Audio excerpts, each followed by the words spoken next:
and welcome to Page Turners, a bookish podcast. Each week we choose a different book and then we come together and we talk about it. Just think of us as your book club besties. You can read along with us and berate us for our wrong opinions or cheer when we get it right. Fair warning, there'll be spoilers. That's Liv. And that's Amy. Hiya. Hiya. Try to talk really loud. Oh yeah, no, of course, yeah. We've been trying to figure out what we can do for our sound to be better. Other than we will do anything but buy new equipment. So We're saving up for that still. all you Patreon babes. If you want the sound to be much, much better, please subscribe to our Patreon. Absolutely. It's only £3 a month, I think. It's probably even less than that. But yeah, anyway, how are you? Yeah, good, thanks. It's a Friday night. It is a Friday night. We have some wine. We have some grapes and some wine. Yes, we've had some crisps. Yeah. I feel like the grapes are only there to soak up the wine a little. Yeah. I feel like we should maybe put some cheese with the grapes, but Ooh. we don't have any cheese. So. That sucks. Yeah. Did I tell you that we had a cool cheese-based present? No. So it was our anniversary. Yes, it was. Yeah, on the 9th of August, for all those Amy and Rudy fans out there. For all those wanting to send gifts. who want the lore of Amy and Rudy. And Rudy's brother and his partner got us a really cool, I guess it was like a kind of cheese selection Cute. from a very famous cheesemonger. And Name the cheesemonger. Or is it... I right, can't sorry. remember. The way you said it is if you were, like, keeping the cheesemonger a secret. Like, you didn't want to be like, oh, yeah, we can't name drop the I'll cheesemonger. put it in the description of this episode. Excellent. Yeah, and it was really... And they got us a bottle of wine. Oh, And lovely. it came with some... Crackers? Yeah, and some... Not chutney. It was a bit like a chutney, but it's not called a chutney. It's thicker Oh. and more like a kind of jelly. Far type be it thing. from me to, I know. you know, like a pince? Quince. Quince. Yes. Oh, fuck's sake. Pince. No, but you reminded me what it was. Yeah, like a quince jelly. Yeah. Oh, very Oh, it was fancy. lovely. Yeah, that far be it Yeah. from me to shit on the famous cheesemonger. It's all we had last weekend to eat. Delightful. Was this why you were playing Planet Coaster? Yeah. Just trying to stop the nightmares from going to sleep after eating all that cheese. Yeah, so I'm good. It's Friday. Tell the people about Copenhagen. Copenhagen was fantastic. It is a very beautiful city. Yep. We had quite mixed weather. So we had 2 really nice days and 1 wet day. But Tivoli was so fun. The Tivoli Gardens, yes. Yeah. Because I've only seen them at Christmas, I'm surprised that it was just as good throughout the year. I'm sure it does, but I can't imagine how much more lights they can put up in the place. Yes. Because it's really, really gorgeous how well lit it is, and everything Yeah. was just stunning. Every photograph I think you took was just like prettier than the last. Yeah, absolutely. Yeah. Yeah. You stayed for the light show, because I remember we were texting during it. We did. What was was it the Nutcracker? No. It was in the lake. There. Yeah. Yeah, so the it was one the at same Christmas place. Yeah. But they do da da da da Aww. da da da da, which I think is the Nutcracker, isn't it? I think so. Yeah. Yeah. And well, I'm The assuming water and the lights. Yeah. Yeah. So yeah, it was the same. It was choreographed to a different soundtrack. The water's all there. Like, Yeah. come on, guys, we've got this. Great show, guys. Great show, everyone. From the top, guys, from the top. Yeah. You missed Daryl, it. Daryl, you're out of sync. Daryl the water. Spout? I don't know. But yeah, it was really cute, and we went to loads of museums because it was wet. Amazing. That second day was like our big day to try and do as much as we could, so we just had to go inside a lot. Did you go to the Museum of Copenhagen? We did, yeah. Did you see was it a 3D model? One of the bits Yeah. to tell you. Yeah, fascinated Really with that. cool. We went to the... Oh, I can't remember the name of it now. But it was a gorgeous, I guess like art museum, not art museum, it wasn't the modern art one. It had a beautiful botanic gardens in the centre of it. And then it had Egyptian artefacts and Roman artefacts. That's so cool. So cool. The Egyptian was so cool. You had to go downstairs to the mummies. Yes. Oh my goodness, it was really creepy. Like it felt very... There was Closed a real in. sense of like atmosphere. Ooh. Very cool. The Mummy's Curse. Yes. So cool. Yeah. So cool. Yeah, it was amazing. Loved it, and the food was great. Everything we ate was just so delicious. Amazing.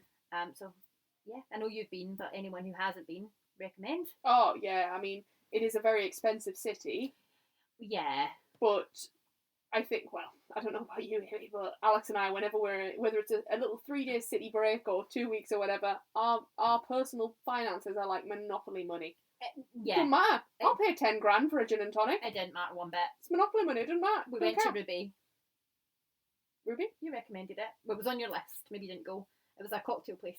Oh no, I think maybe I don't know. Yeah, I think there's a couple of famous cocktail places, but Ruby was the one we could get into without a booking because fair, they accepted walk-ins. And yeah, I think you were looking at maybe like €20 for a cocktail. But it don't matter because you're on holiday. We had like 3. Yeah, three absolutely. each. And it was just like, yeah, whatever. Why not? Yeah, let's spend the same again on alcohol as we just did on dinner. Yeah, let's just do it. You only regret the money you don't spend. Do you know what that I is? think. I feel like that's true, and we'll tell ourselves that. How was the Fringe? Because you said you wanted to do 7 shows, I believe. And we did. We did all 7 shows. Right. Well, you need to tell us your top. Okay. Top pick. Well, so now we've done 10 or 11 shows now, and I've got 2 tomorrow. You guys are on it with the Fringe. Yeah.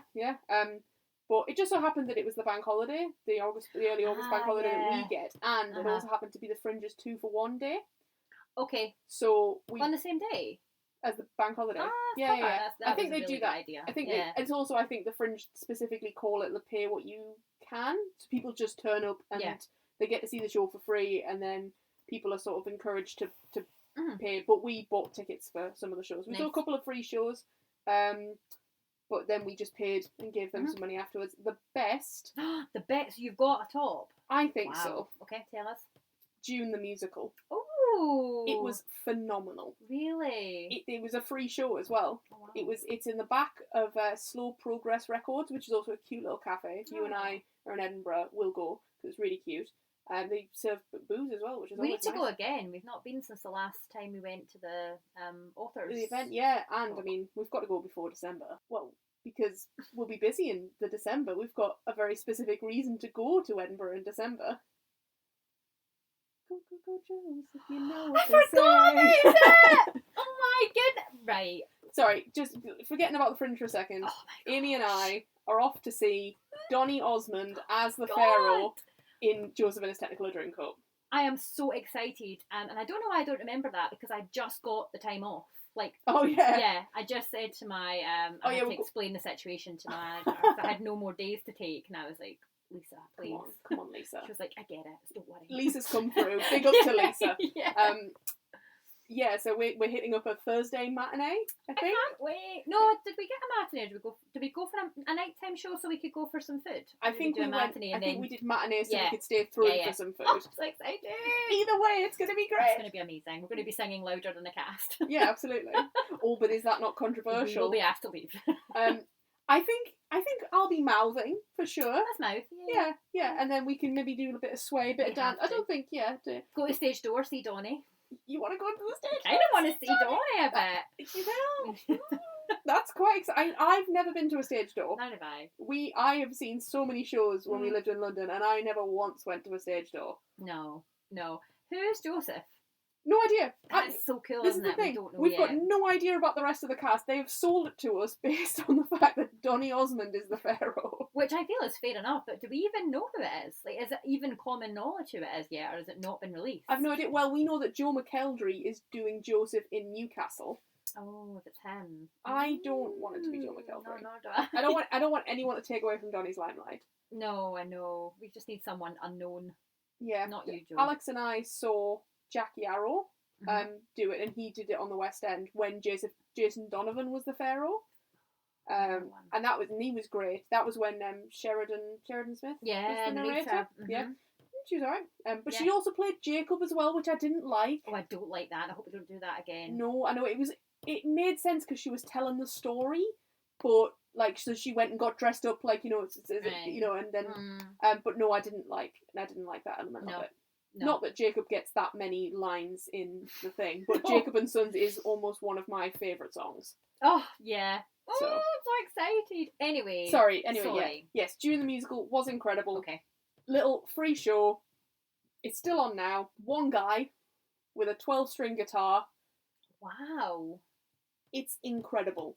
That's amazing. He's an incredible songwriter, because they're all original songs. He's an incredible performer. It was amazing.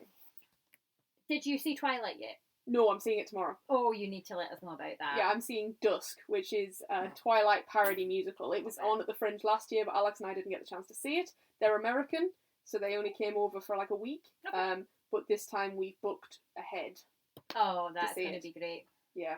Oh, I'm so excited. But yeah, no. Another notable is BB Cave, Jessie Cave's younger sister. Okay. Yeah. She did a show called The Screen Test, and it's about a Hollywood actress in the 50s, maybe 50s. You told me about this, and then I googled it, and the concept sounded incredible. It was phenomenal. Yeah. It was really funny. She was brilliant. I mean, she barely stopped for an hour. Wow. But it's brilliant. Yeah, highly recommend. Obviously, this goes out at some point in the week, so people will miss it. But yeah, enough people who've seen it. It's banging. Yeah. Yeah. And I'll be back next year, I'm sure, if it's been really She popular will in this some time. form or regard or whatever. You can catch it then. Great stuff. Yeah. Yeah. Should we fob off what we're currently reading and just get into it? Yeah, let's do it. Okay. So, what have we read? We have read A Daughter of No Worlds by Carissa Broadbent. Yes, part of the Heart of the Lost. War of Lost Hearts series. Well, I sort of got it, nearly. Yeah, okay. Brilliant. Yeah, this was sort of her self-published lot before she became big with Serpent and the Wings of Night. Yeah, so if you recognise the name of the author, you do recognise it, because she's really famous now. Yeah, the House of Nixia series is the thing. Mm-hmm. Has that still through? It doesn't matter. It's not important. We're not here to talk about that. Yeah, I think it's a standard trilogy. Ah, and brilliant. 2 are out so far, I think. Oh, so a third one to come. Yeah. So we decided that we would read I'm not going to say lesser known series, but we thought, fuck it. I think lesser known's fair. I think it's still as popular and still as well loved. Okay.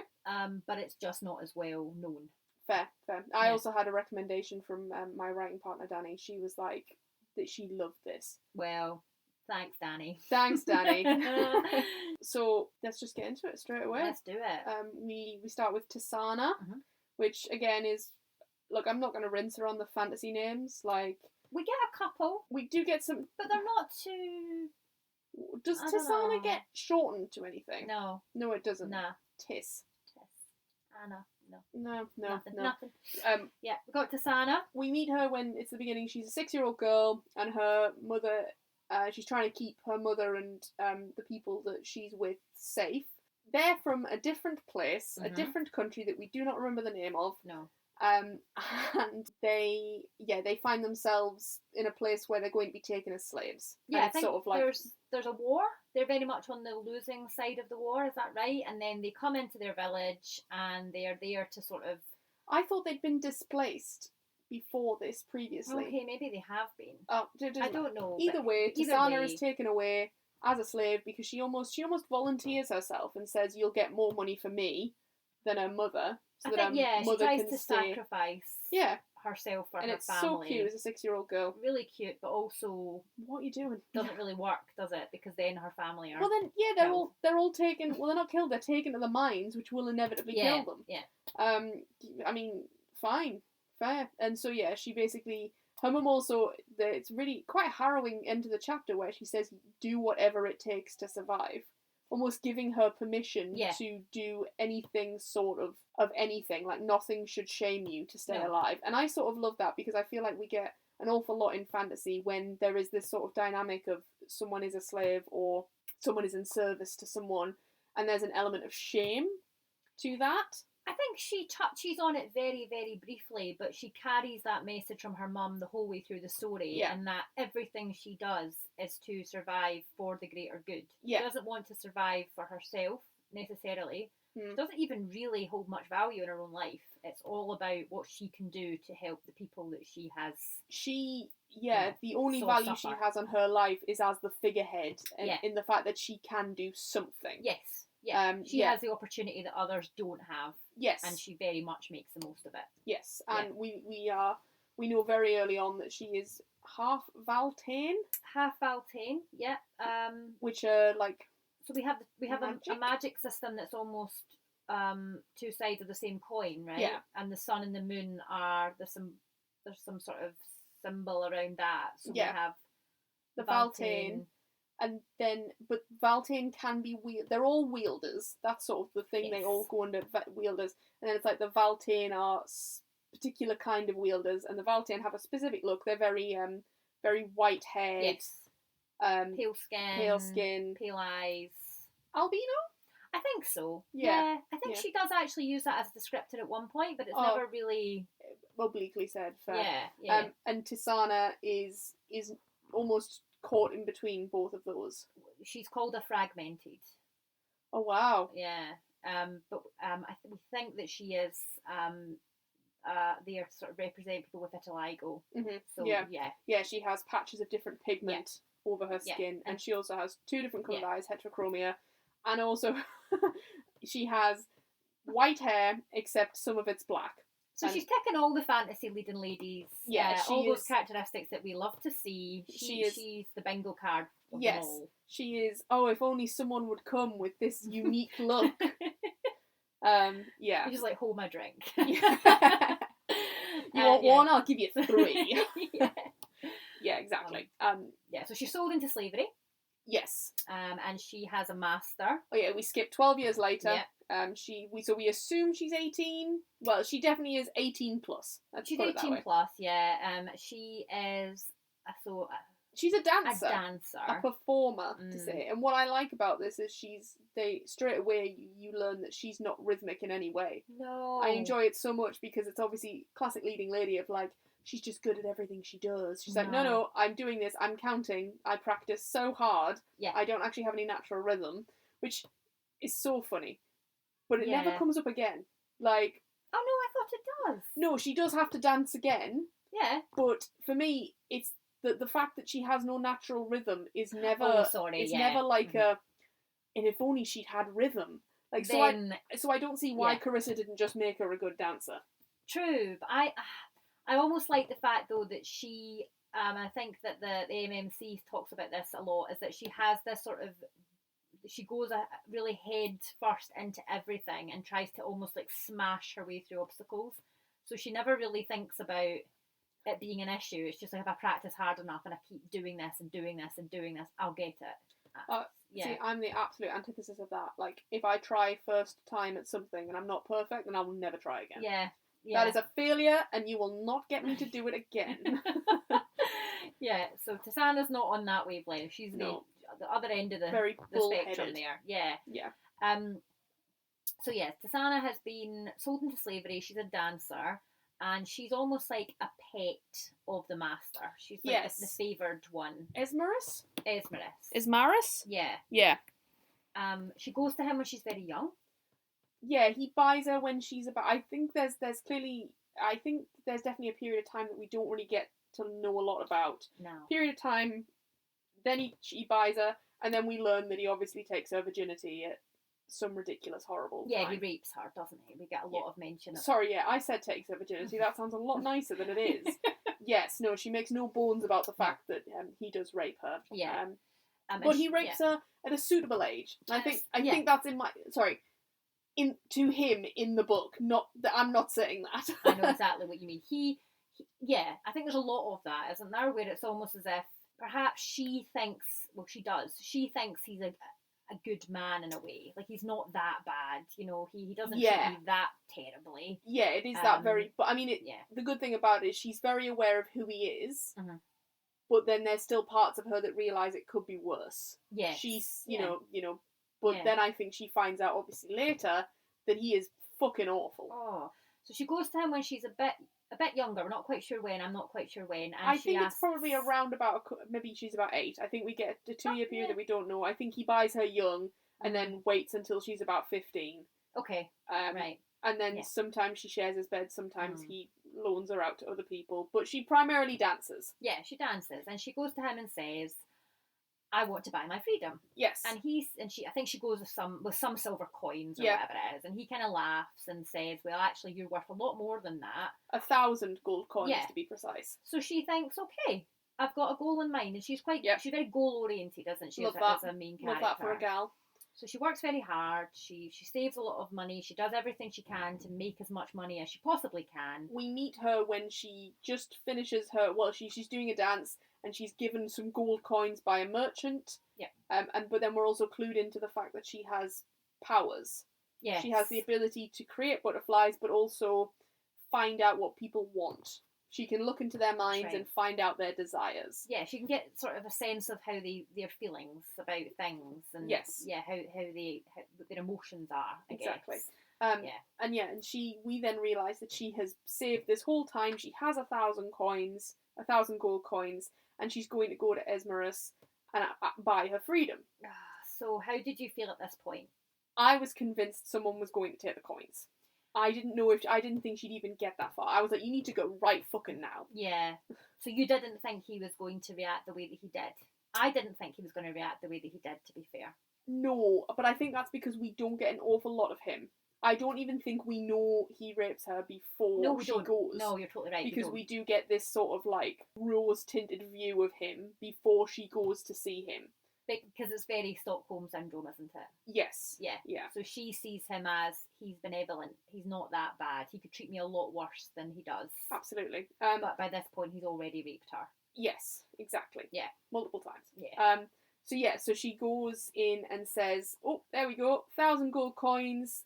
She says 1,005 or something. She puts it down and she says, and he goes ballistic, really. He asks, who have you been whoring yourself out to?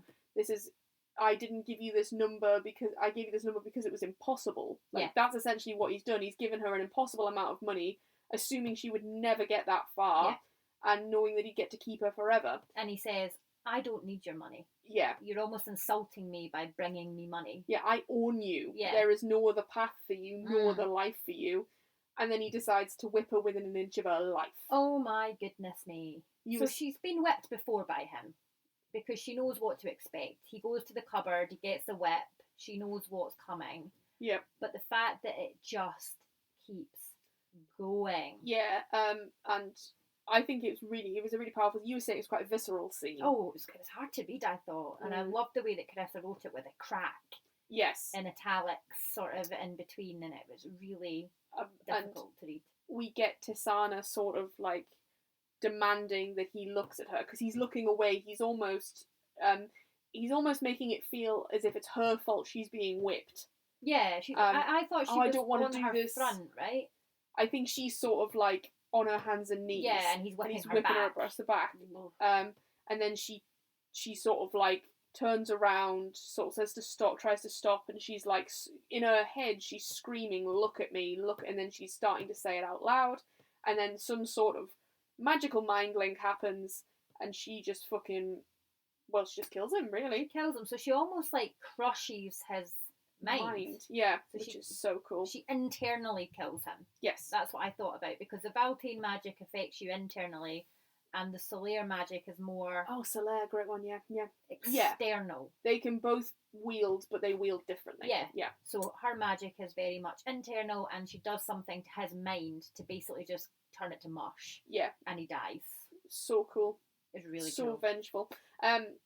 So then we get her mate Cyril, who is a sort of a guard of Esmerus. Very sweet. It's a really nice friendship, despite being separated for most of the book, and he manages to get her out. She is dripping with blood. She is in God knows what state, and she is trying to get to Ara, which is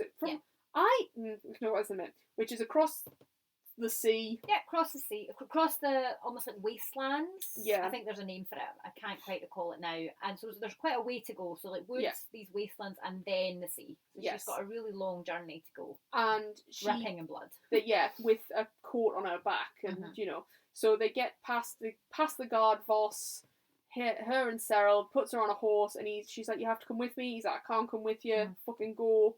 She goes, and we don't hear an awful lot about anything. We get her journey. What did you think about the fact that she knew that Voss would be punished for letting her go? Because her and Cyril say to Voss, oh, she's bought her freedom. Oh yes, she's been here's allowed. The pin. Yes, They kind of stole Esmeralda's pin. Yes, which is a symbol of extra access and extra sort of something like permission that, to do things, and basically show him it and say, oh, Tasana is going, but she's going in the right way with the blessing. Permission. Yes, yeah. I'm going to go back to him, and everything's great. And she kind of has a moment in her head where she thinks he's going to be punished for this when they find him. Yeah, he's going to get the whatever it takes to survive. That's what I think about it. Like, you can't think, like, Voss wouldn't give a fucking hoot about her if their positions were switched. So whatever it takes to survive. I don't think, because we do see Voss later in the book, I don't think she imagines they would be as brutal as they do. No. As they are. But yeah. Yeah, because he is really horrifically disfigured. Maimed. Yeah. Okay. No, that's fair. But I think. But the foreshadowing did make me feel, oh god, because she says. I sort of forgot about it. To be fair. Oh, did you? Yeah. Oh no. I cared more about Cyril. Fair. I was worried about what they would do to Cyril more than what they would do to Voss. Did you think? Well, I don't want to skip too far ahead, but did you think when the person was in the room, did you think it was going to be Cyril? No. Okay.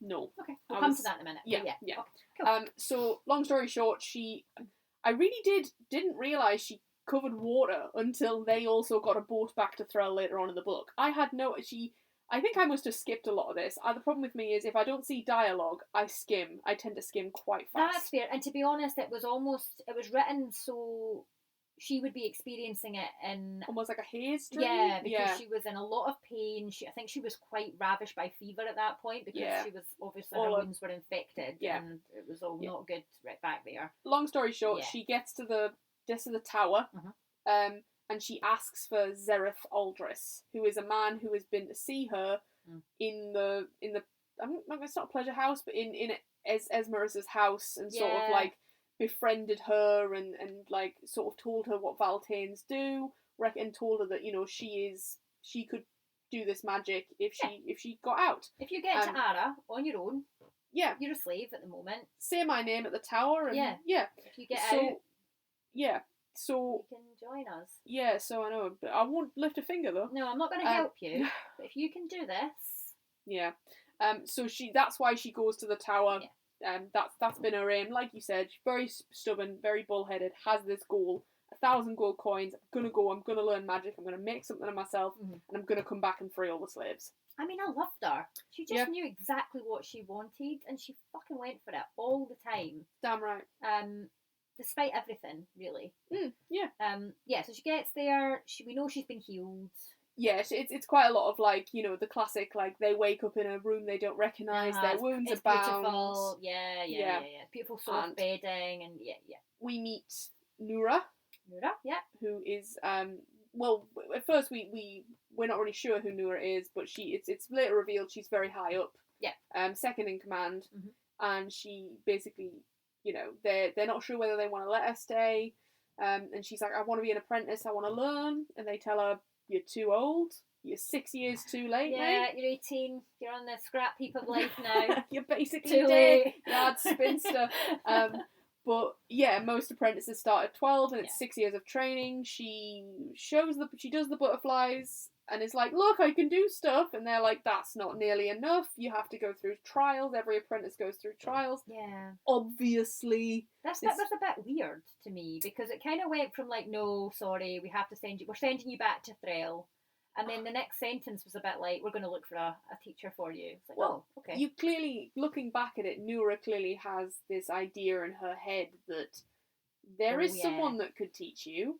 There's a reason we might want you to be taught as well. Of course. Yeah. And actually, now that I come to think of it, there's someone. And then she is unceremoniously dumped at Max Antarius's house. Thankfully, Max Antarius is shortened to Max. Pretty much straight away. Yes, exactly. By everyone. Yeah. He does not make his subordinates call him Max Antarius. Max just lives in his garden. He's a little hermit. He lives Loves quite far it. out of the He's got a city. little cottage, beautiful garden. It sounds massive as well for a cottage. Every Yeah. time anybody in a fantasy land lives in a cottage, I know it's a palatial mansion. It's massive. Yeah. It's huge. Yeah. It's a sprawling cottage. That is perfect. Yeah, with a massive acre of land as well. Clearly, That's like. it.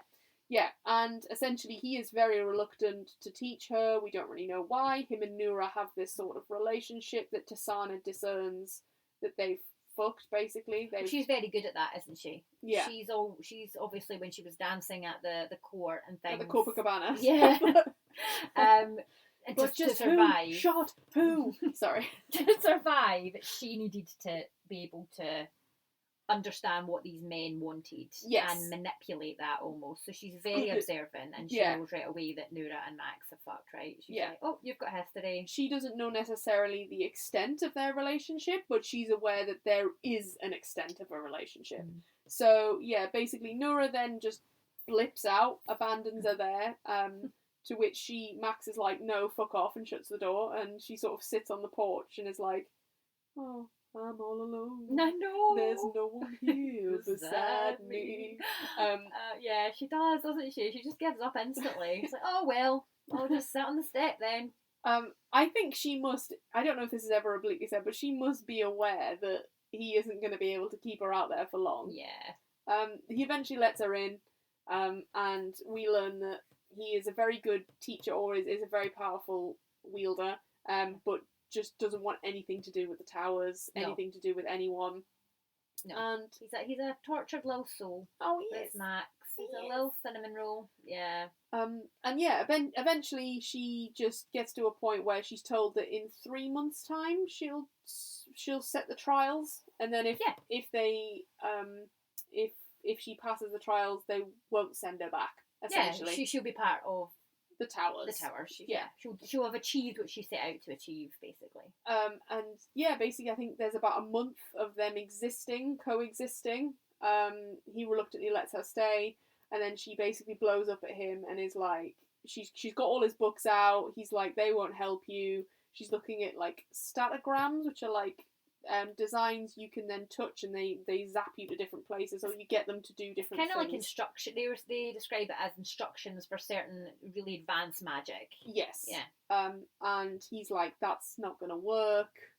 And eventually she kind of loses her cool, doesn't she? And she says, listen, I've been a slave. I have done so many terrible things to get here. Yeah. I have almost died to get here, and I've killed to get here. Yeah. So help me.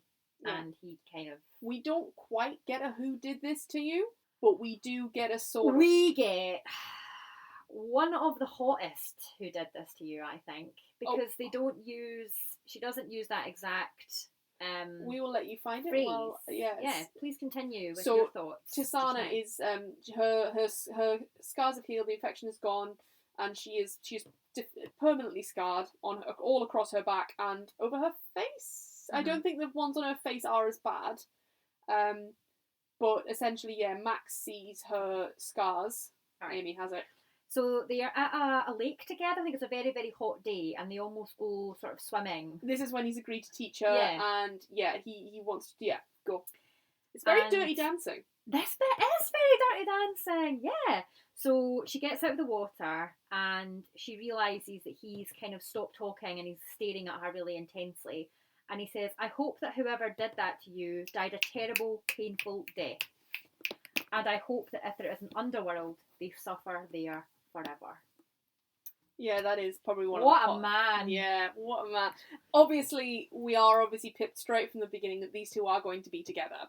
And it's not enemies to lovers. I know we're saying that he reluctantly helps her, but it's more just grumpy sunshine in a way. Well, she's kind of not that sunshiny. Grumpy determined. Yeah.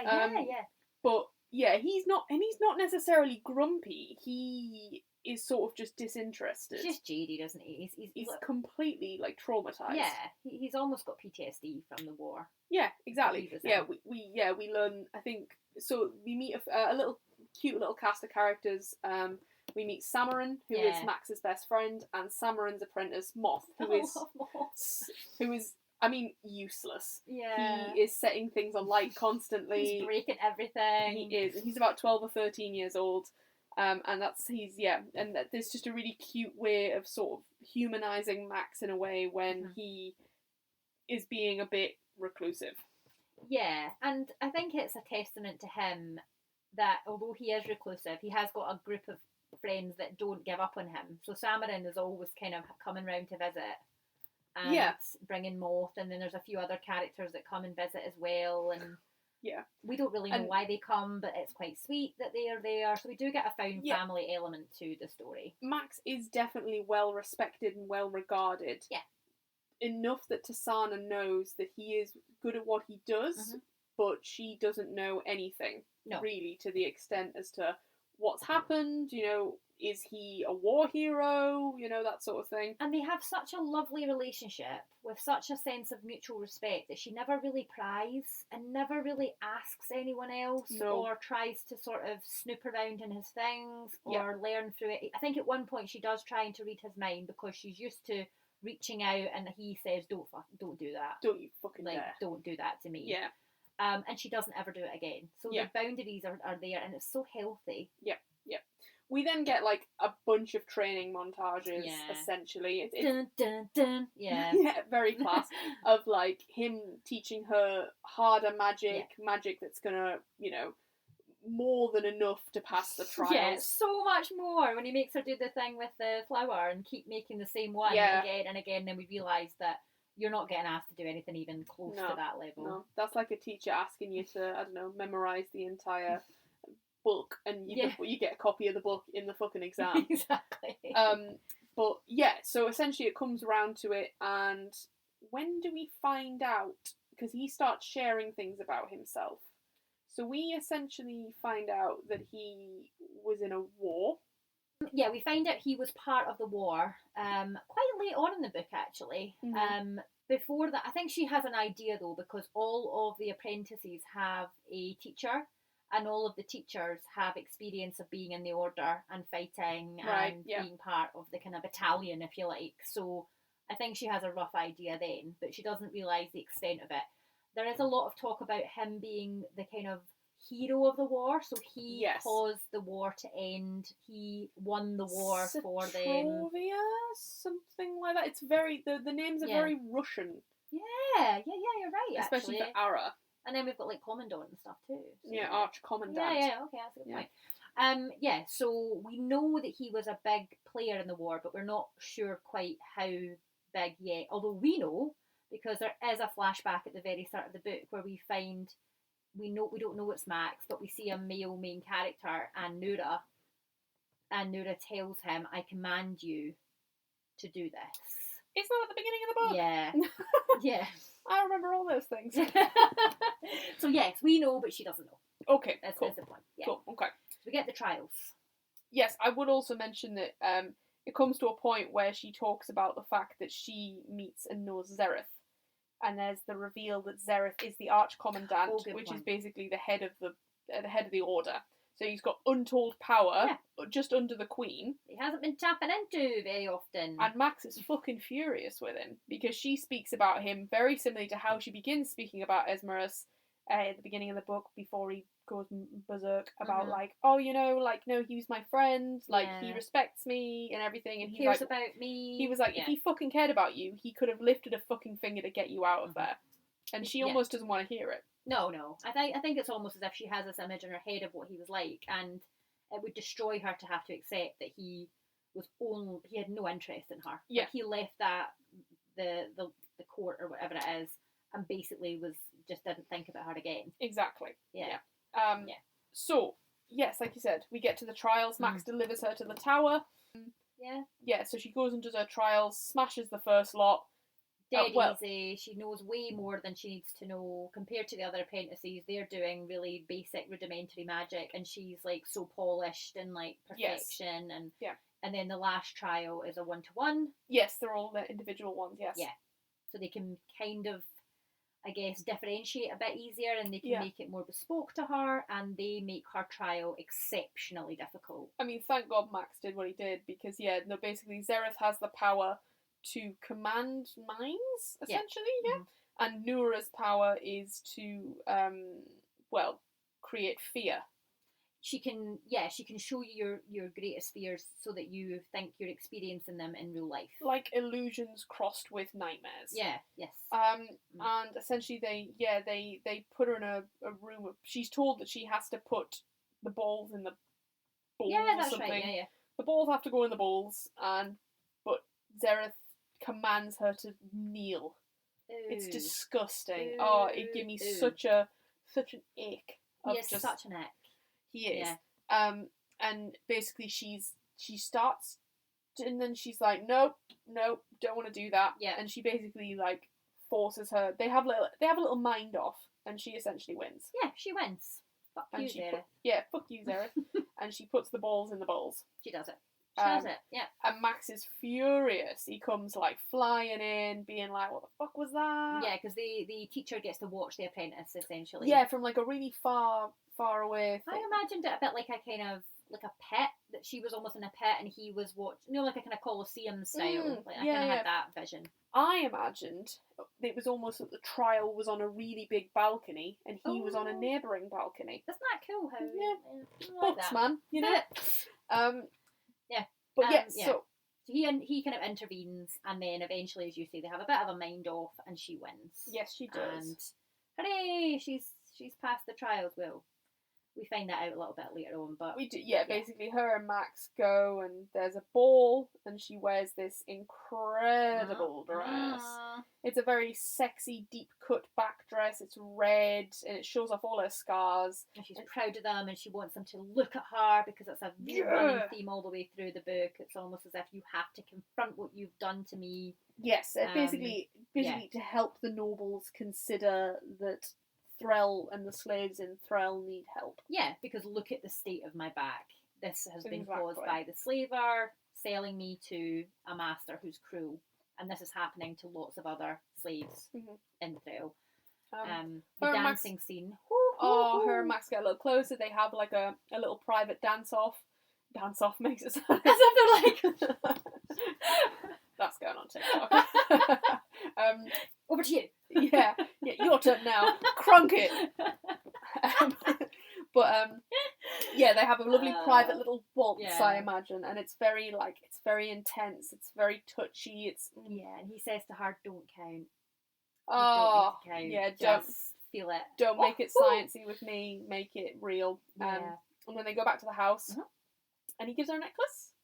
Oh my good! And what a necklace it is! It's so beautiful. Bunch of little butterflies. A little snake, and then 3 stratagems on the back for like protection. Yeah, one is for one thing. I only remember the third one, which is to bring her back to the house because she has a home now. Yes. I did that so many times. Yeah. When he said something about her being functional and beautiful, and then he was like, "You're the most functional thing I've ever seen." Just me constantly. Brilliant. It was very sweet. The romance is very sweet.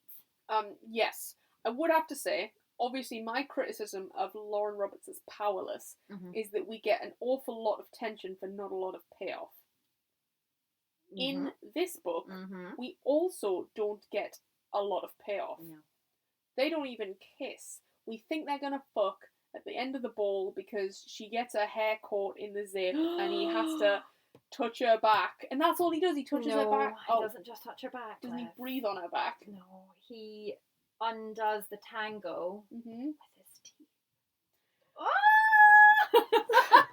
That did just make me go, yeah, exactly. Like a full body roll. Yeah. So yeah, but you're right. There's a lot of tension and there's no payoff at that point. No.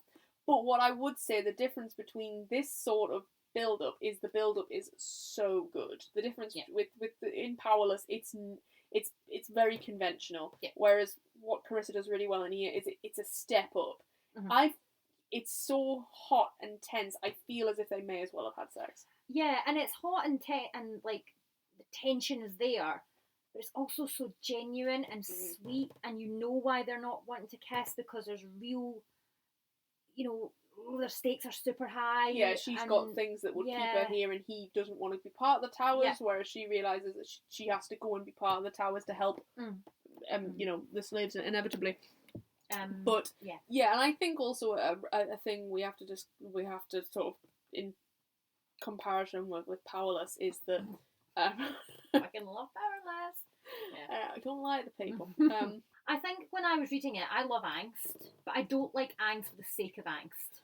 That was what I was going to say. Right. I think what we do have to talk about is the fact that, like you said, their connection is genuine, but they're not just, it's not lust. You can tell that they're genuinely falling in love with who they are. But it makes sense because he's teaching her how to do magic.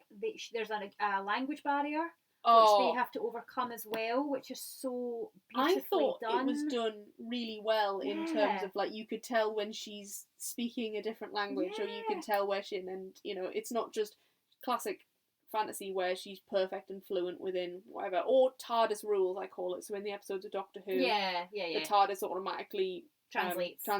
So nerd. I know. So, you know, it. Against Doctor. Yeah. Just in case anyone's interested. 9th for me. Okay. But I'll look at 10th. But yeah. So, but what's great about this is the book in general is she explains an awful lot of things where other books just skim over that. Because it's hard. Yeah. Yeah, it's a hard concept to write.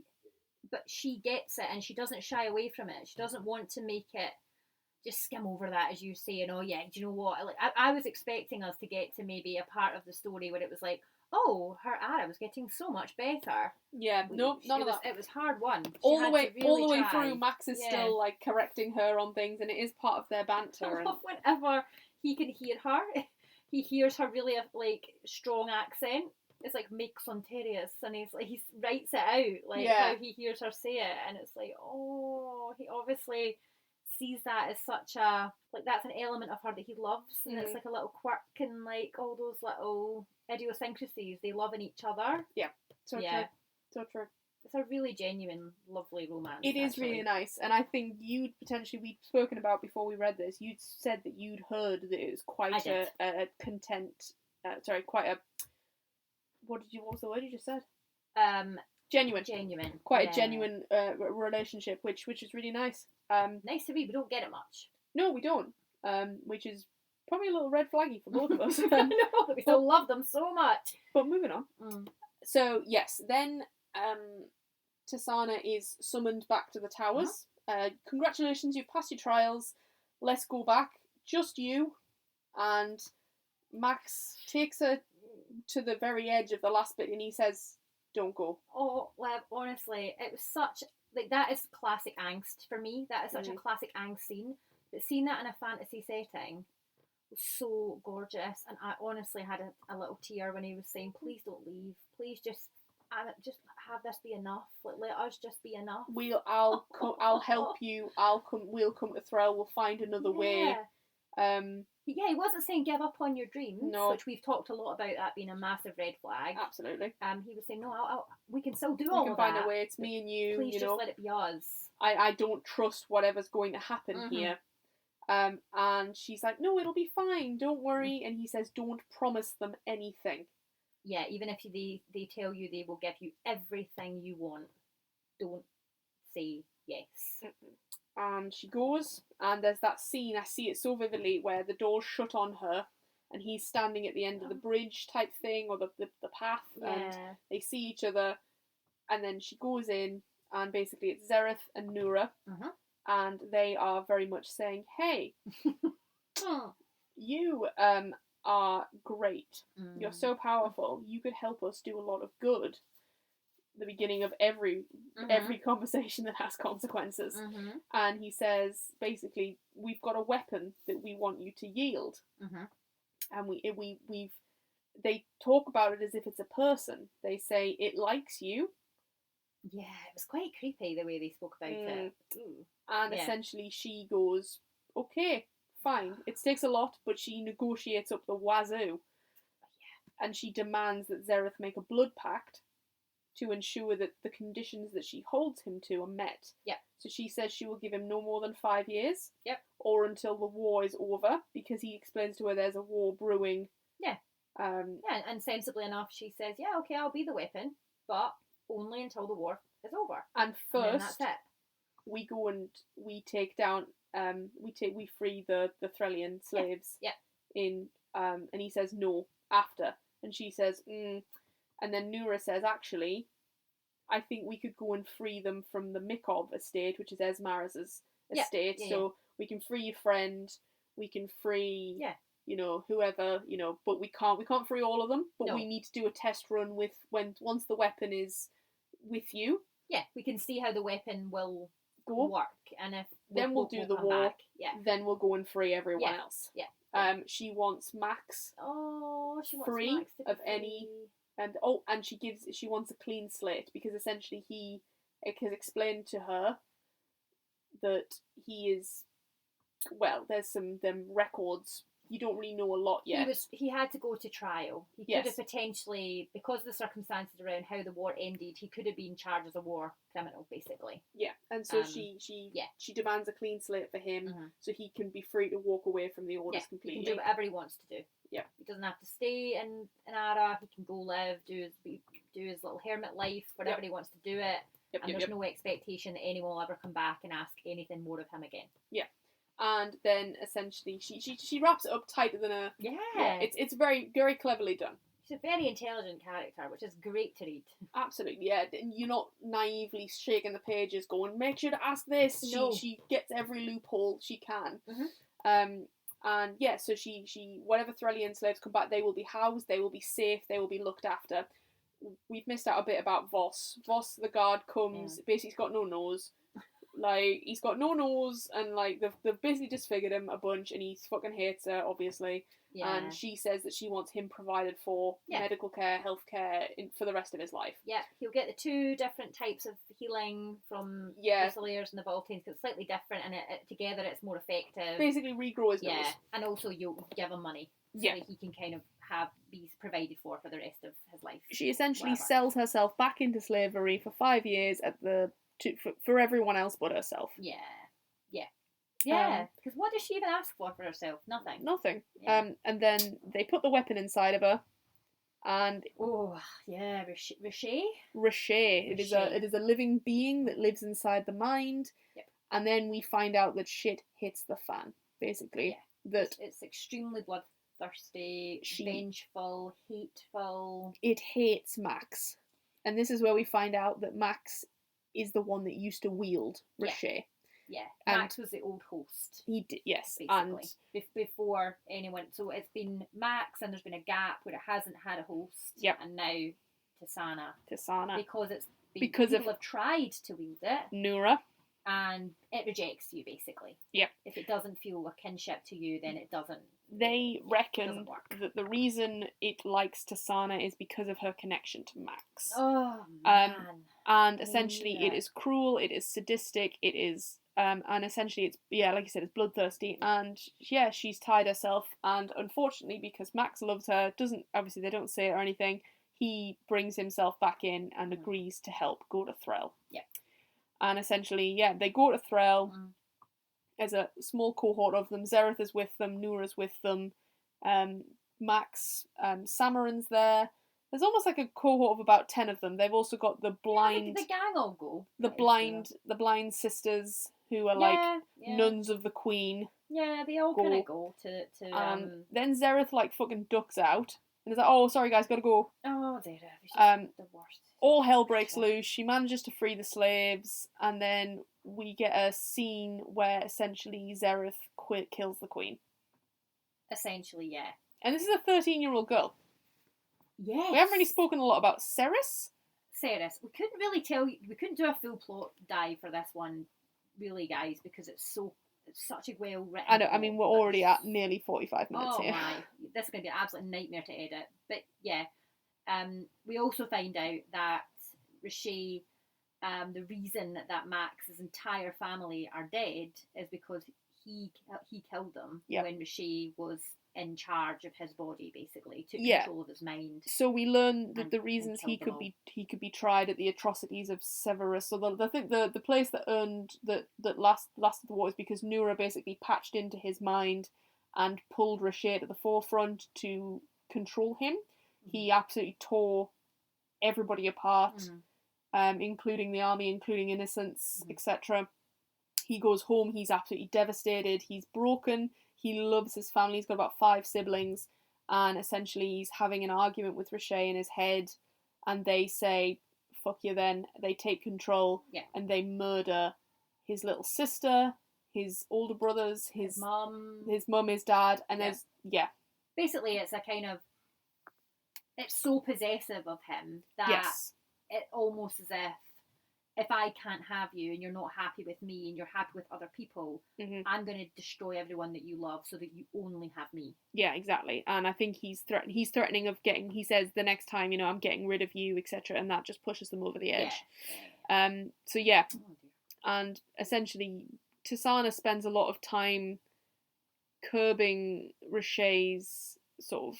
She handles it slightly differently, so I don't think she treats Riche the way that Max does. Max is sort of very resentful, doesn't have any time for them, feels almost as if it's a burden, whereas Tisana tries to bring a compassion and, you know, I understand you, I know what it's like to be captive, I understand what it feels like to not have control and to have to fight for control. And yeah, I feel like Riche ain't having any of it though. None of it. No, I know that you lie is quite so essentially frees the slaves and they're on their way back. Zereth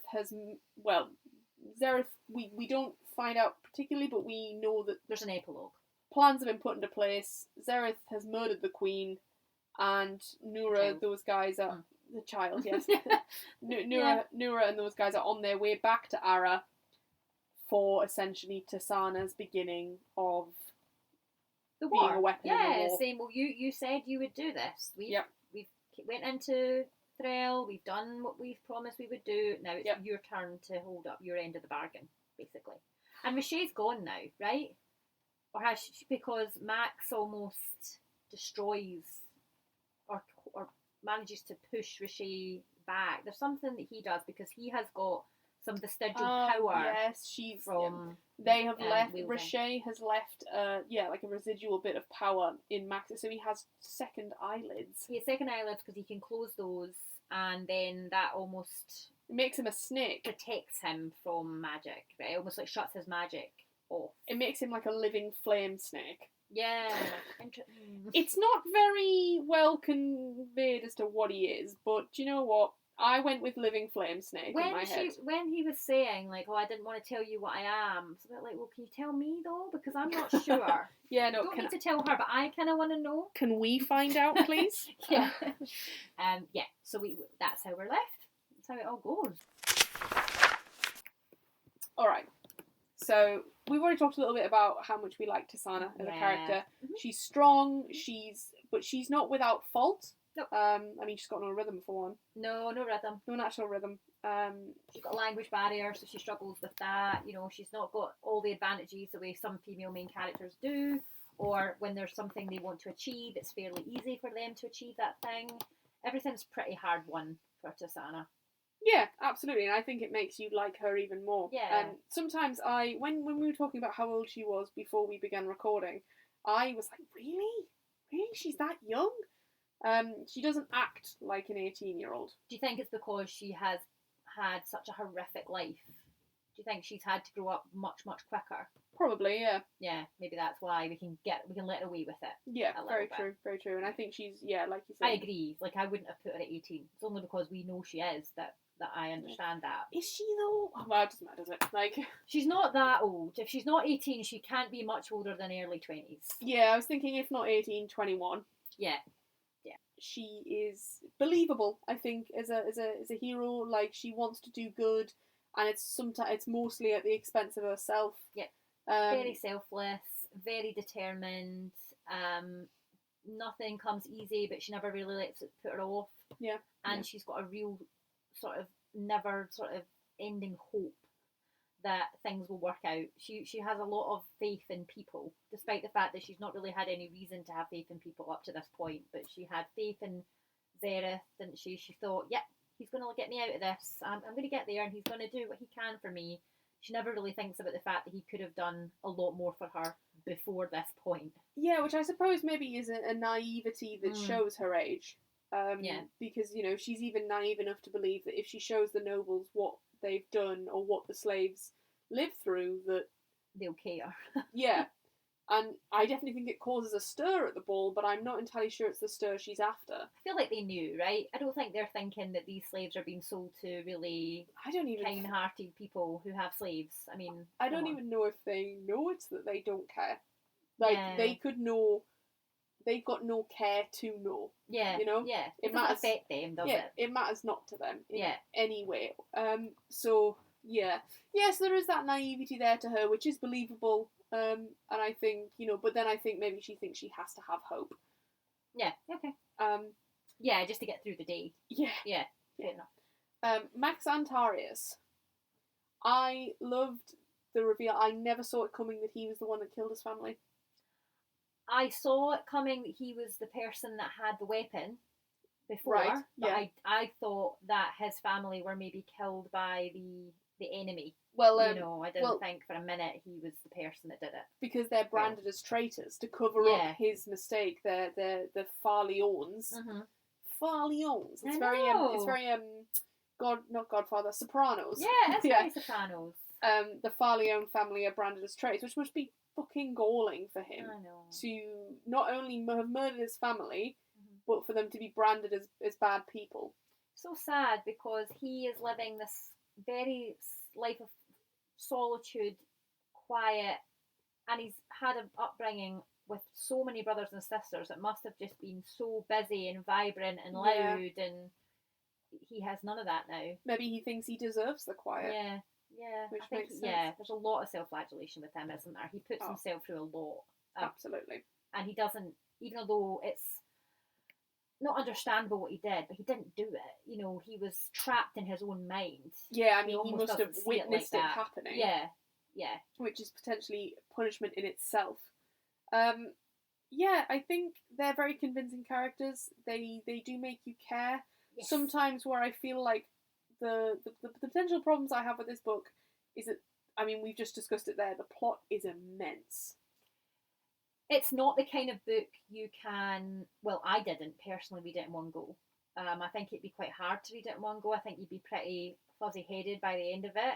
To me, it was fairly intense, the plot. It's not a plot compared to other fantasy romance. It's not a book you can dip in and out of, though, I would say. No. You can't be like, I'll just read a chapter here and there, it's quite involved. And a lot happens, a lot more than I'd forgotten an awful lot of what happens, obviously. Because I will finish a book and then forget everything that happens in it.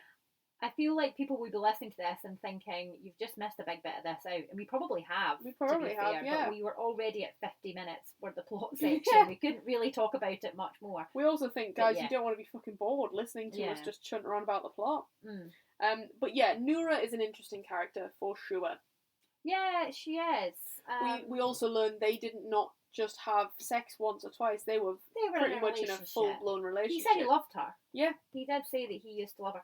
But the really interesting thing for me about Max was extremely different in the past. We don't really see how he really was, because he went to the Order and said, I will yield Richer purely for my own ends. Yeah, he tries to get a leg up, because essentially we find out that 4 of them were up for Arch-Commandant. Zereth, Noura, Max, and another lass who does get named but is dead before we even begin, essentially. So I think it's interesting though that we see Noura almost as a villain, and then we realise from Max's perspective that yes, she did pull Richer to the forefront and let it take over, but she also was willing to die. She wasn't trying to win the war and take credit and have it be let them be war heroes. It was almost as if I do this, you will eviscerate this place, but I'll die as well. Yeah, and essentially the war will be over. And she talks an awful lot about the things that she does for Ara. She loved Ara more than him. I think that was the scene. There was only one thing she loved more than him, and it was Ara, and that was too big to overcome. Yeah, absolutely. And I think that's a really she's almost like a zealot in that sense of she's fanatical towards. She will do what she does at the expense of anyone, even herself, for just for her people, which is actually really interesting, considering her and the contrast between her and Tisana. They both have that other higher purpose that they will do absolutely anything for, and yet we applaud Tisana for her, and we almost vilify Noura for hers. Yeah, you're totally right. Yeah, I really like Noura as a character, and I'm looking forward to seeing more dynamics between Noura and Tasana in the second book. Yeah, no, and I think they obviously will be working quite closely together for the war, because Xerath ain't going out in the field, is he? No. No. Why do you think he's killed the queen? Do you think he's killed the queen to gain power? Maybe. Which is mad. I know. But isn't that always the way? Isn't there always a character who we know? I thought you were going to say a man. Isn't there always a man stretching himself beyond his means, trying to get more power? Well, yeah, that was the unspoken part there, but yes. Yeah. So, yeah, I think we saw it coming, right? Max doesn't like Xerath. He really distrusts him. He really does. And we know he was, he could have came and saved her and didn't. So we know that he's not a good guy right from the beginning. And then at the end, when we find the reveal of what he's done, yep, is it a massive shock? I don't know. I think a part of me was sort of like, how is he going to get away with this? I didn't think he would kill the queen. I thought he was going to do something to get himself, but I mean, he's already in a really high power position, but I thought we were going to learn how he got there through, underhanded means, and I thought we might get a slight nod to that. But I didn't think he was out for his own power, that he wanted to basically steal the crown. He doesn't appear to have as much love for Ara as Noura does. It feels more as if he's got something to prove. Yeah. More than for the good of the country. He says that, doesn't he? He says, I think it's either to Max or to Sana, you and I weren't born into this. We'd had to drag ourselves up. So although he has a similar background to those two, they are doing good by that. Sana is trying to do as much as she can to help people, whereas he's almost got a chip on his shoulder. Oh yeah, and a massive chip on his shoulder when it comes to Max, because obviously Max's family, you learn about the Farleones, you learn that they're wealthy, you learn that his father, his grandfather, they were all in the army, like very nepotistic, very like well off family. Max has probably been given an officership straight away into Max the army. Was a golden boy. There was probably no sort of question on whether he was going to pass his apprenticeship. Yeah, exactly. Yeah, and I think that very much, but to not actually necessarily watch his arrogance, to have him already be broken, is a really interesting dynamic. And for him to almost resent the privilege into which he's been born into. It's very interesting because in a lot of other books, especially in Enemies to Lovers, we would see that other Max. That other Max would be the MMC, he would be the morally grey. He would be the kind of arrogant, yeah. You love an arrogant posh boy. But isn't it? I love an arrogant posh boy, absolutely. But we don't see that. No, we know not at all. He was like that, but Carissa chooses to show as a softer, more vulnerable side. If anything, she inverts that. Yeah, I thought it was great. Yeah, no, he's a much more interesting character. He's a character of substance because of that. Quick chat about sort of our little supporting characters. We do get an awful lot of love for Samaran and Moth. It's really cute. They're such a cute little family unit together, and they're just a little bit of comedic relief. They're so fun, and I love the fact that when they go on the boat to Threl, Moth comes to the harbour and is a bit like, but will you teach me when you come back? And he's like, don't worry, someone else is going to teach you. And he's like, but yeah. What about how long will you be? Like, he obviously really sees some kind of bond with Samaran, whether it's like a familial bond or a friendship. 100%. Really I mean, sweet. Imagine you come away from your family at 12 years old and you're given to this mentor. You can't. I imagine you can't help but put parental sort of figure in front of them. Yeah, that's so true. I love those two. And the rest, we didn't see much of Sorrel. But I'm looking forward to seeing him more, because I really liked him at the start when we had little insight into their relationship, and they were like kind of giggling together in her room, and like there was a real friendship there, and almost a really nice sort of non-serious link to her trauma. Essentially, yes, Sorrel sort of was a slave with her, but like because they giggle, because they're sort of like he's her gay BFF. Yeah. Like, you know, you get that almost normality there. And yeah. almost that modern normality for, like, she could just be a normal girl in her bedroom giggling with her best friend, and he lets you know? her be that, and she's that for him too, so they're almost like that little bit of a safe space for each other. Yeah, I think, and it's such an interesting dynamic that if you look a bit more into, you consider that perhaps they survived because of each other. Yes, yeah. It is a really good cast of characters. I don't think the plot necessarily lets it down. It's a lot of plot, and I think it's probably, I wouldn't say it's necessarily a high fantasy novel. I think that the concepts are quite, you know, used a lot. Like, it's not all that higher level of thinking. I don't think I do not mean this as a criticism. I don't think she stretches herself too thin with the magic system. No. The plot. It's a very detailed plot, but a lot of the time we get a lot of info dump. We have to learn so much about the magic system and retain it, and the kingdom. Whereas Carissa keeps this quite simple, quite to the point. We've got the order. It's the sun and the moon. They're kind of like the inverse of each other. That's it. Let's just crack on now. Yeah, that's it. You have to take a lot on faith of just like, this is how it works, guys. Yeah, and we all get it, and I prefer that. I much prefer it when the characters all know what's going on. It's not a surprise to anyone. There's no magical ability that the main character doesn't know she has, and then discovers she's the most magical person of all time. Yeah. I really enjoy a really strong background, which I think you find a bit more in high fantasy, of like almost a belief system. So did you not? What did you feel then? I feel how did this compare? I think this was very much YA. Okay. We dump you into the story and you catch up as you go along. We did get an open door sex scene. Did we? Yep. Oh, well. Yep, and I want to say in a tent. Is that in this book? Yep. Oh no, that tells me there's not a lot anymore then. But yes, there is a sex scene. So Max and Tisana have sex in this book? They have sex in this book. Oh! Yeah. Right, okay, sorry. Yeah. I wasn't intending to reveal this, but Amy already knows. I've read the second book.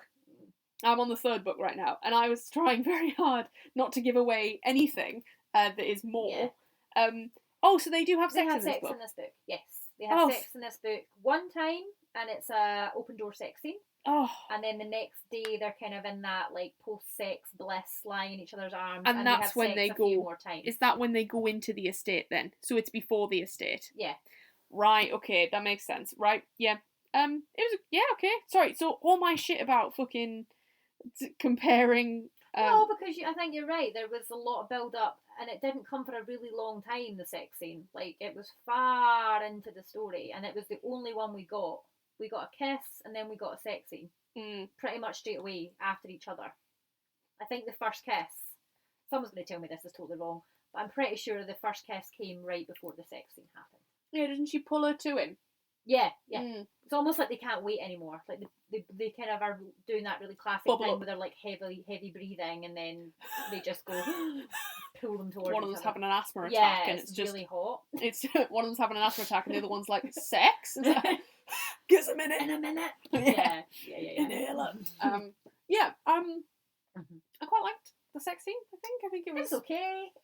Pretty standard. I don't think we were looking at anything smashy. It wasn't that special. I didn't read it and think, woo, oh, I didn't. Nah. No, but then I think the tension of them two was already quite hot. Yeah. I think I wasn't reading. I'm reading this for a happy ever after. I don't think I'm reading this for a bang fest. Fair enough.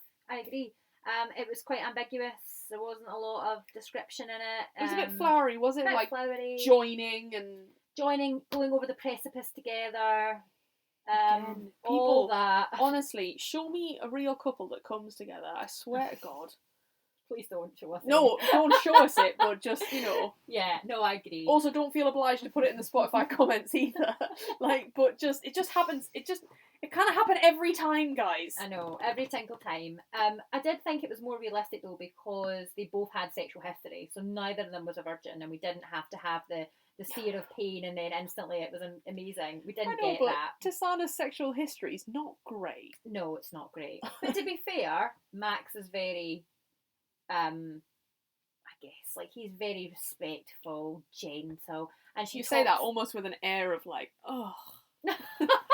He's talks very respectful. gentle, yawn. No, it's a sweet sex scene. But if you're reading this for the sex scene and you want hot, spicy, like, I don't know, 4 chili peppers, this ain't the book, guys. It's No. maybe 1.5. No, the angst and the tension. I think you might be selling it short there, Ames. I think it could be. We could be looking at. I think it goes quite nicely with the genre into a. It's a bit sexy. I think maybe 2.5. Okay. 2.5. Right, okay. Yeah. I have to read it again, but I probably. I really want to read the second one to see if there's more sex scenes. Just because I want to see if we get how does their relationship develop, because they end the book quite happy, like, you know, we don't have a third act breakup in this saying book. a fucking word. I definitely think this book is not a romantasy, and anyone that tries to pitch it to me as such is wrong. Ooh, what do you say it is then? Well, I think we'll just have to wait till the next section. Oh, okay, let's go for it. Final thoughts, but also back onto me trying to defend the position I just put myself under. Before we do anything, I need to know what you would class this book as. What genre are you going for here? I just don't think this falls into the realms of a classic romantasy. I think we're looking at a fantasy novel here. With a subplot of romance? Yeah. Okay. I think, because normally, for me, romantasy novels have to be where the romance is the thing that drives everything else. They're in trouble because they're together, or it's forbidden. It's forbidden, or it's a huge part of the plot. Whereas there's not really anything in this story that no one's really arguing that they're together. It's kind of like, okay. There's literally no issue with them being together in any way. And it's not being kept a secret. It's also not being told. It's very much low key. Yeah, people kind of know, like, Samarin comes in and they're maybe in a compromising position. It's like, what's going on with you two? But it's never really Doesn't Samarin say post-sex when he's like, the tents don't have walls or something? He comes out and says something like that. Hilarious. Like, but it means nothing, you know? Like, I can't imagine if things were different, if they weren't in a sexual relationship. Tisana loves her friends so much that I think she would still make that pledge for Max, for his freedom, if they weren't together, if they were just friends. Yeah, they could have had a platonic relationship, and I think the story wouldn't suffer from that at all. No, and I'm not saying I necessarily want a platonic relationship. I enjoy that they're a romance. I would argue that anyone who tells me this book is romantasy is wrong. Not necessarily wrong, just mistaken. This is a fantasy novel. Do you think if someone was to read the book thinking they were going to be getting a romantasy, they would be disappointed? Or do you think they would be pleasantly surprised, but they would get something other than what they thought they would? I think this bridges the gap quite nicely, and I would potentially recommend this, linking into our final thoughts, to somebody that is a romantasy, that reads solely romantasy, but actually thinks to themselves, maybe is there one that, like, you know, I still get a lot of plot-driven content. Oh, I like it. But I do also get a large element of romance. But I love it. It's almost like, as you say, bridging the gap between romantasy and fantasy. Yeah. Because, I mean, the plot is heavy. There's a lot of it. Yeah. But then also you do get the romance, which also features heavily. But it's sprinkled on through, isn't it? And it's also that whole element of their friends before they fuck. Yeah, you're right. Yeah. And they don't have a traditional third act breakup. No, there's none of that, actually. There's no miscommunication trope. Nope, thank God. There's no one bed trope, one horse trope, really. There's also the moment that I think that normally in romantasy Tisana would turn away from Max would be when she realises he's killed his whole family. I thought she was going to, because I'm so conditioned from all the other books that I've read that I was waiting for the miscommunication trope of, you never told me. Yeah, and in actual fact, she doesn't. She pulls him closer. Yeah. And it doesn't. It's done so well. And it's why I think perhaps Tisana's a bit older than I think she is in my head, because she's so understanding and so emotionally mature. Yeah. There's also a lovely scene where they do have an argument, and again, it could have been that classic point in a romantasy, where they do have the third act breakup, and then they both just apologise. They both just go, sorry, I shouldn't have said that. That was out of order. I'm really sorry for hurting you. And the other one just says exactly the same. I'm sorry too. Yeah. It's really healthy, really realistic. Really healthy. And thinking about it, there is quite a lot of toxic relationships in romantasy. Yeah. So I think it's great. Would you recommend this to a friend? Absolutely. I'd recommend it to anyone that wants to try, as you say, maybe wants to try something not quite so romantasy and a bit more fantasy focused. But actually, if you just want to read a book that has, don't worry about the morally grey MMC, don't worry about all the tropes that we have to constantly, almost like if we don't have it in a book, it's not a good story. Yeah. Just enjoy this for what it is, which is a really strong fantasy plot with a lovely, healthy romance thrown in. Absolutely. Sometimes I think tropes hinder. I agree. And don't get me wrong, they're tropes because everyone loves them and that's the sort of thing that we like to see, and we've talked about this before. Yeah, but not when it cheapens it. Not when we're sitting there going, oh, look, we've had to find an inn with one bed. Like, I know. And I think also publishing companies put tropes onto books that don't exactly fit the mould, so therefore you're going in expecting something and you're disappointed, and that puts a negative spin on that book, and you're not gonna come out of that book wanting to read the sequel.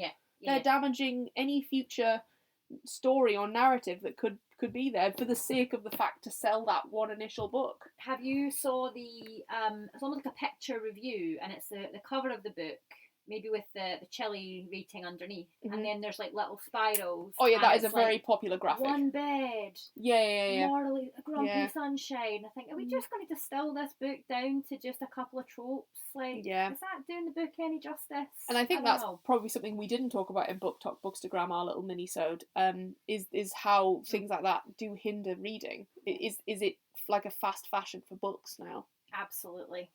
Poof. Whoa.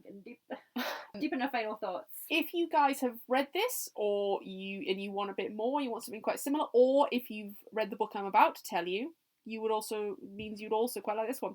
I think The Princess Will Save You by Sarah Henning. It's just up here behind us. Lovely. Badass. Sort of. Oh, what a nice cover. It is. It's Charlie Ballwater. What a lovely title. Yeah, it's The Princess Will Save You, the Queen will something, the King will kill you. I just like the fact that it's not the standard, the something of something. Like, it's actually, that's a really interesting title. Yeah, I really like that. And it's a great book. I would highly recommend it. It's fun. It's probably not as plot heavy. Okay. I'd say it's potentially a little more YA than this novel, but it's still fun, and it's a likeable female character. I would say that if you're looking for a story where we have a kind of sentient being living in someone's head, then One Dark Window, The Nightmare. Episode 1. Yeah, go back and listen. But no, that as soon as we realised what Richer was and what they were going to do to the host, you were Nightmare straight back there. Yeah. I think Richer much less on the same page with our main character than the Nightmare is. Yeah, the Nightmare's way more protective and almost like Richer couldn't give a shit. Companion. Richer is just driven by absolute bloodlust and hate. Yeah. But yeah, fun. Yeah, so good. Funsies. Thank you so much, guys. Should we tell them what we're reading next? You can, for sure. Okay. Guys, join us next week where we will be reading the dark romance Five Brothers by Penelope Douglas. It's Amy's favourite book. And if that doesn't tell you to tune in, nothing will. As always, Page Turners Pod on Instagram and TikTok. Please follow us. Comment on Spotify after this. Have you read Daughter of No Worlds? Was the plot section of our thing as boring as we thought it was? Well, I have to heavily edit it, probably. Yeah. Podcast pageturners@gmail.com. I think I might have just got the email wrong. We're still waiting for someone to claim that free book. But we have had a lovely comment. Thank you so much, Grace. Thank you, Grace. You commented on the episode 5 Pumpkin Spice Cafe the Pumpkin Spice Cafe, and I did reply. But I don't know if it sends you a notification or not. But yeah. Anyway, we will reply to every single message. Oh, we have nothing better to do, guys. We get so excited. I texted Amy a screenshot of your comment, Grace, being like, "Do you have a Grace? Is this your friend?" And she was like, "No, I don't think so. So we know that you've come from somewhere. Yeah. Let us know where you've come from." Yeah, please do let us know. It's probably TikTok because I don't think we've got anywhere else. No. But yeah, thank you so much for listening, guys. We will see you next week. Happy reading. Bye.